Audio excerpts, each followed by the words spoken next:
आधुनिक काल के प्रगतिवाद में मैं डॉक्टर अनुराग सिंह चौहान साहित्य के विद्यार्थियों आपका हार्दिक अभिनंदन करता हूँ।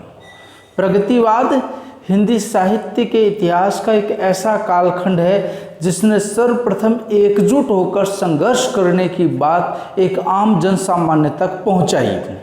प्रगतिवाद कार्ल मार्क्स की वह देन है जो प्रत्येक कालखंड में प्रासंगिक थी, लेकिन उसको शब्द रूप प्राप्त हुए 1935 से 1942 ईस्वी तक के कालखंड में। भारतीय परिप्रेक्ष्य में यह लेखकों को जागृत करने वाला कालखंड था जिन्होंने सामाजिक उत्तरदायित्व के प्रति अपनी लेखनी को सृजनात्मक पक्ष प्रदान किया। प्रगतिवाद का मूल रूप से जो आदि प्रवर्तक माना जाता है वह है कार्ल मार्क्स, जिनकी विचारधारा थी मूल सभ्यता का विकास, द्वंद्वात्मक भौतिकवाद एवं मूल्य वृद्धि का सिद्धांत। ये वे सिद्धांत थे जिन्होंने कार्ल मार्क्स के उस एक आह्वान को आम व्यक्ति का आह्वान बना दिया, दुनिया के मजदूरों एक हो जाओ और अपने हक और अपने अधिकार के लिए लड़ो। सामाजिक यथार्थवाद प्रमुख आधार बना इसका।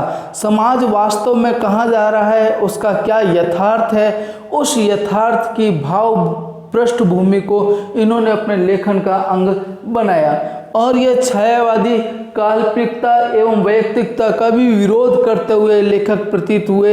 ये वास्तविकता की बात करते हैं। वस्तुतः 1935-36 से 1942 ईस्वी तक का जो कालखंड है वो हिंदी साहित्य के इतिहास में प्रगतिवाद के नाम से जाना जाता है। कृषक, मजदूर एवं दलित वर्ग इसके केंद्र में रहे हैं। इसका प्रमुख नाम जो अन्य दो नाम हैं वो है उपयोगितावाद एवं सामाजिक यथार्थवाद। और हिंदी प्रगतिवादी काव्य के प्रतिनिधि कवि माने जाते हैं नागार्जुन। लेकिन प्रश्न आता है कि प्रगतिवाद की स्थापना किस प्रकार से हुई और कहाँ से हुई। तो प्रोग्रेसिव लिटरेचर ये अंग्रेजी का शब्द है, इसका हिंदी रूपांतरण है प्रगतिशील साहित्य।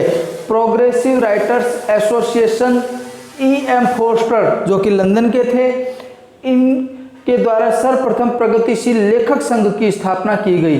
वर्ष 1935 ईस्वी में मुल्कराज आनंद एवं सज्जाद जहीर द्वारा भारतीय प्रगतिशील लेखक संघ की स्थापना लंदन में की गई। इसका प्रथम अधिवेशन 1936 ईस्वी लखनऊ में मुंशी प्रेमचंद की अध्यक्षता में हुआ। वहीं द्वितीय अधिवेशन 1938 ईस्वी में कलकत्ता में रविंद्रनाथ टैगोर की अध्यक्षता में हुआ। प्रगतिवादी काव्य का जो प्रमुख उद्देश्य है वह है बहुजन हिताय बहुजन सुखाय, कि सभी के हित सधें और सभी को सुख की प्राप्ति हो। ये प्रबल सामाजिक भावना पे कि सभी एक के लिए और एक सबके लिए पर आधारित है, इसके नग्न यथार्थ का चित्रण करते हैं। और ये दृढ़ वास्तविकता पर ये बिना किसी लाग लपेट के शब्दों को बिना कोई अमली जामा पहनाए ये अपनी बात सामने रखते हैं और यही इसकी दृढ़ वास्तविकता कहलाती है। सर्वप्रथम प्रगतिशील जो लेखक हैं उन लेखक को एक जगह एकत्र करने का काम हेनरी बारबूस द्वारा 1935 ईस्वी में लंदन में किया गया। और प्रगतिवाद शब्द का सर्वप्रथम 1942 ईस्वी में गजानन माधव मुक्तिबोध द्वारा प्रयोग किया गया। उन्होंने अपने एक लेख प्रगतिवाद एक दृष्टि जो कि जिसमें उन्होंने प्रगतिवाद का सैन्य रूप वर्णित किया, उसमें सर्वप्रथम प्रगतिवादी स्वरूप की बात की।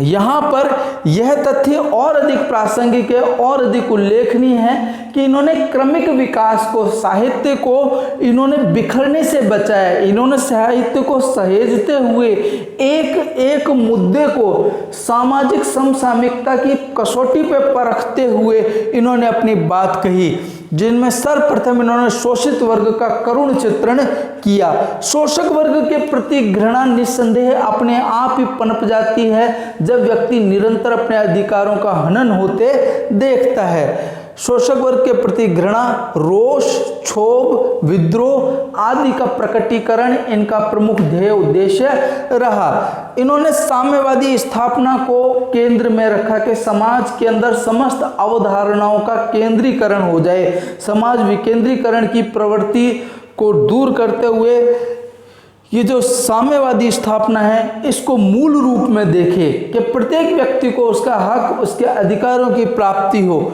निराला, सूर्यकांत त्रिपाठी निराला, जिन्होंने भिक्षुक, वह तोड़ती पत्थर एवं भारत की विधवा सरीखी कविताओं में प्रगतिवादी स्वरों को एक नवीन आयाम प्रदान किया। वहीं हरिवंश राय बच्चन की बंगाल का अकाल जो कविता है, यह साम्यवाद की स्थापना पर पुरजोर शब्दों में बल देती है। उदाहरण है वह तोड़ती पत्थर का। देखा मैंने उसे इलाहाबाद के पथ पर, वह तोड़ती पत्थर। इसमें एक मजदूर स्त्री का चित्रण किया गया है जिसके सड़क के एक और किनारे पर बड़ी बड़ी अट्टालिकाएं हैं और वह सड़क पर बीच में पत्थर तोड़ रही है और इधर किनारे पर उसका बच्चा धूप के अंदर एक पोटली के अंदर लेटा हुआ और वो उसको देख रही है। वह उसके माथे से पसीना बह रहा है और वह उस तपती हुई धूप में अपने जलते हुए पैरों को देखते हुए सामाजिक जो प्रकृति है उसकी विषमता के ऊपर सोच रही है।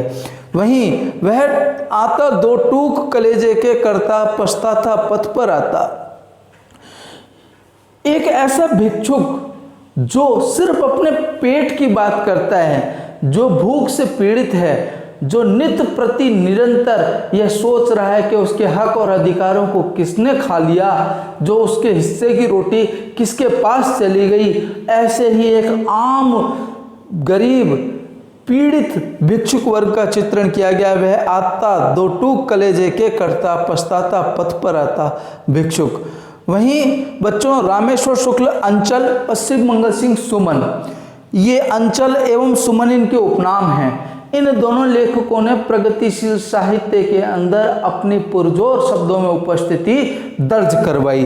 वहीं प्रगतिवाद में नारी का जो दृष्टिकोण था वह रीतिकालीन दृष्टिकोण से बिल्कुल भिन्न था। रीतिकाल में जहाँ नारी एक सहज रूप से मनुष्य के आमोद प्रमोद का साधन बनी, उसके नग्न सौंदर्य का चित्रण हुआ, वहीं प्रगतिवाद में सहचरी, देवी, प्राण और मां के संबोधन उसे प्राप्त हुए।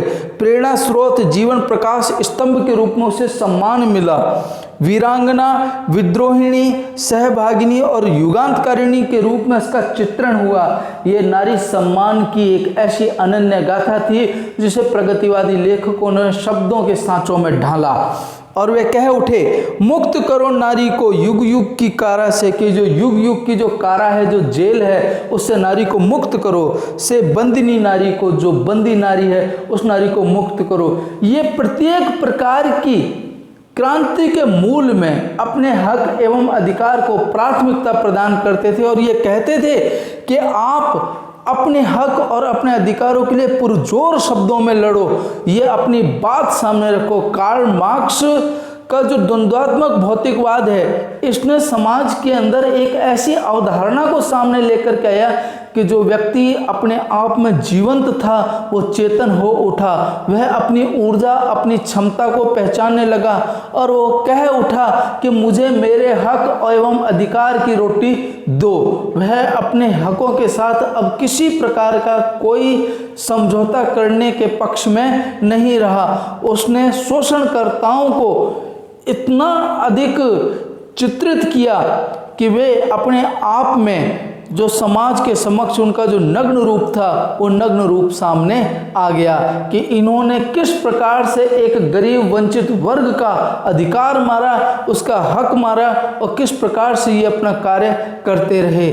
वस्तुतः प्रगतिवादी साहित्य मानव जीवन की प्रगति की पराकाष्ठा को और उठाया हुआ एक मजबूत कदम है। वो ये बताता है कि साहित्य किस प्रकार से जन सामान्य की आवाज़ को जन चेतना में परिवर्तित करता है और मनुष्य अपने हक एवं अधिकार के लिए किस प्रकार अनवरत संघर्षरत रहता है। एवं ये जितनी भी समितियां बनी, इन समितियों के मूल में कहीं ना कहीं मानव मन की व्यथा को लेखकों ने एकजुट होकर के शब्द रूप प्रदान किए कि आखिरकार संघर्ष हमें किस दिशा में लेके जा रहा है, समाज किस दिशा में जा रहा है, और प्रगतिशील साहित्य इसी बात का द्योतक है। आगामी कालांश में हम प्रगतिवादी साहित्य की अन्य प्रवृत्तियों के बारे में विश्लेषणात्मक जानकारी प्राप्त करते हुए प्रगतिवादी विचारधारा को जानेंगे। धन्यवाद।